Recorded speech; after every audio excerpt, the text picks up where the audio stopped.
Hi, I'm Margie Abbott, and I've been homeschooling for about 30 years, and I have 6 children. But beyond my own, I work every day with families that have children with all kinds of different learning styles and helping them try to pick curriculum for those different learning styles. And I was very excited when I came across Dr. Dale's math program because I feel like it gives me some opportunities, some options to offer to the children with those different, students with those different learning styles. And so we want to talk a little bit in this video about how he thinks this might work, and he's going to explain. He understands, he's taught for years, and so he's going to give us a lot of insight about how children learn. Well, Margie, it's a very interesting and deep subject. There's been a lot of research done on it because there are many different ways that people learn. There's hands-on kinesthetic, they call it. There's visual, where you've got to see it. There's auditory, you got to hear it. And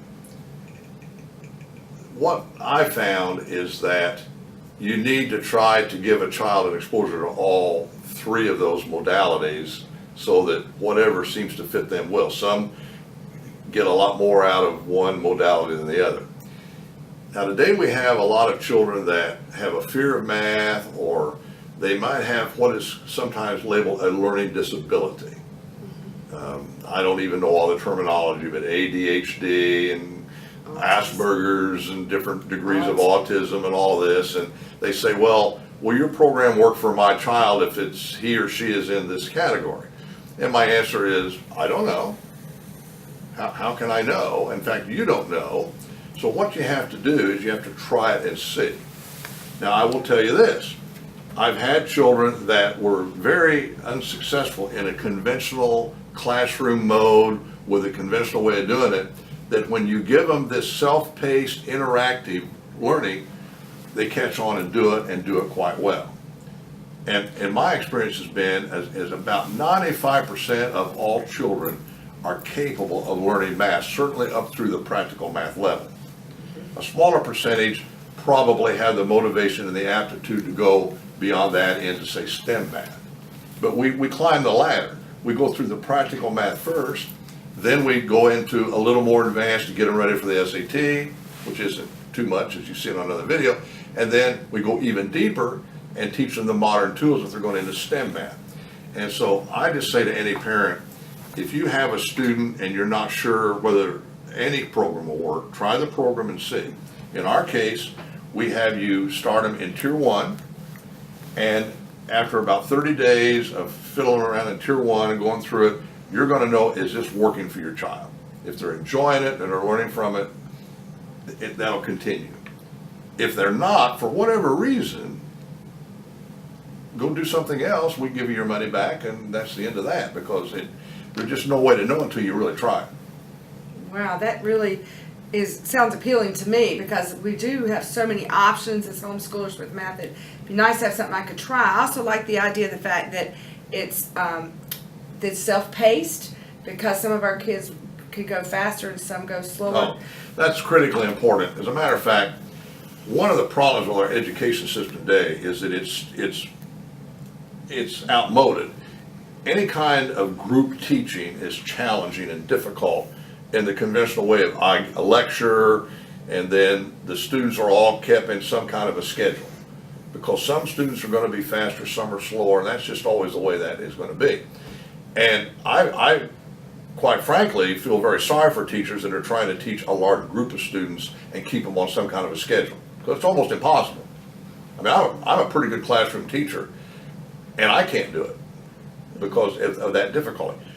What the technology lets us do today with our videos and the fact they can come back and review them and back and forth, and then the exercise and the quizzes and self-pacing, it gives us a modality of teaching that the technology lets us do that we couldn't do many years ago. And that's what makes it so successful for students that might otherwise be failing in a more conventional mode.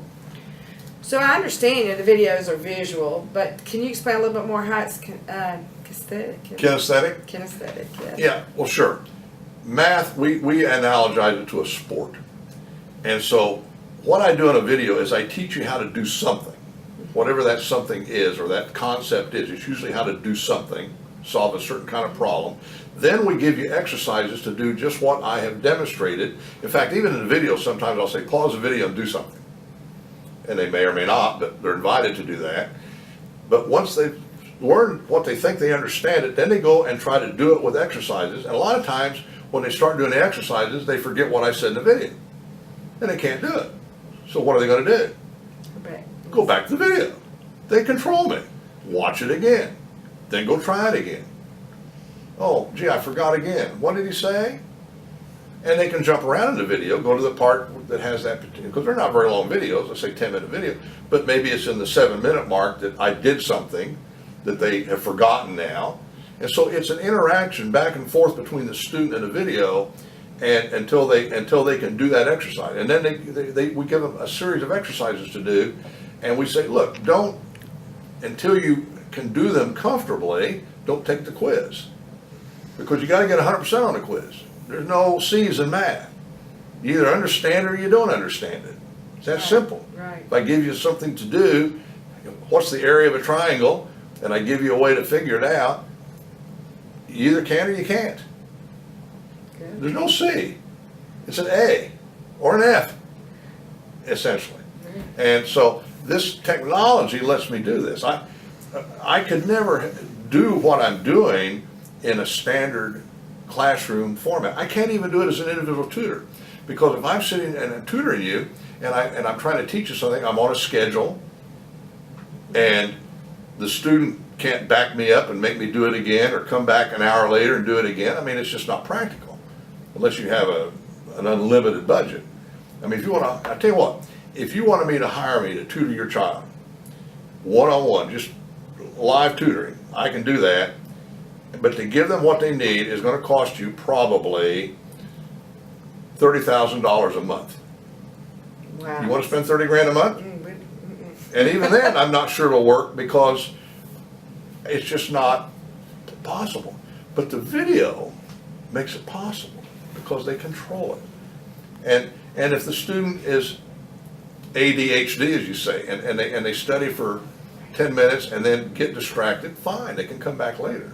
By the way, I'll tell you, if you keep the student engaged in doing things, I find students that sometimes are distracted otherwise will focus for longer periods of time. It's pretty amazing what they'll do when they can do it. It's the success and the self-esteem and the self-confidence that makes this work. You think that's what makes them engage, is because they can feel confident and they get your... I always tell a parent, they ask me, can my child learn math? My child doesn't do well in math. So can my child learn math? And here's my question. Can your child play games? Can your child play video games? Chess, checkers, card games, whatever? And if the answer is, oh yes, my child's really good at doing a video game, your child can learn math. Same, because he has the skill set, the ability to do it. Now it's a matter of teaching it properly. But will your child learn it in a classroom structure where it's either too slow, too fast, they're not ready for it? No. And then they'll get discouraged and distracted, and they're gone. So most children can learn math. Well, tell me how you use the calculator to make it more kinesthetic. Well, we just start this is post-elementary math. We assume the student understands the number system and understands arithmetic, and they've probably been taught that. Mm-hmm. You've taught them that with whatever programs you use. They can multiply and divide and add, and they probably... But when you do math in the real world, no one's going to pay you to do the old pencil and paper stuff. So we teach them how to use a scientific calculator. It's a $10 calculator. It's a great calculator, TI-30XA, and they can do all the arithmetic now very quickly, and they can check their work quickly. So it frees them up from the errors that you make manually. It makes the learning of math and the doing of math so much easier than the manual techniques. So we teach them that. Plus, it has the benefit that it's kinesthetic. It's doing. And for most children, that's a very important thing, to be able to do that. And it gets their psychology right. They thought, well, I can do this. I can't tell you the number of times I've had, actually adult students in particular, we train lots and lots of adults, and they'll sit down and they'll say, oh, I hate math, I can't do math, I don't like math. I've had a bad experience with math. once I start teaching them how to use a calculator, they go, oh, this is easy. I go, well, yeah. Well, I thought it was going to be hard. Well, this is easy. I can do this. I say, guess what? It's going to be just as easy when you're learning, when I'm teaching you the algebra and the geometry. It isn't going to get any harder. And so right away their psychology gets right, and then away they go. Oh, that is so important, because I truly have seen that in working with kids over the years and students, that if they got discouraged, the game was over until we could build their That's right.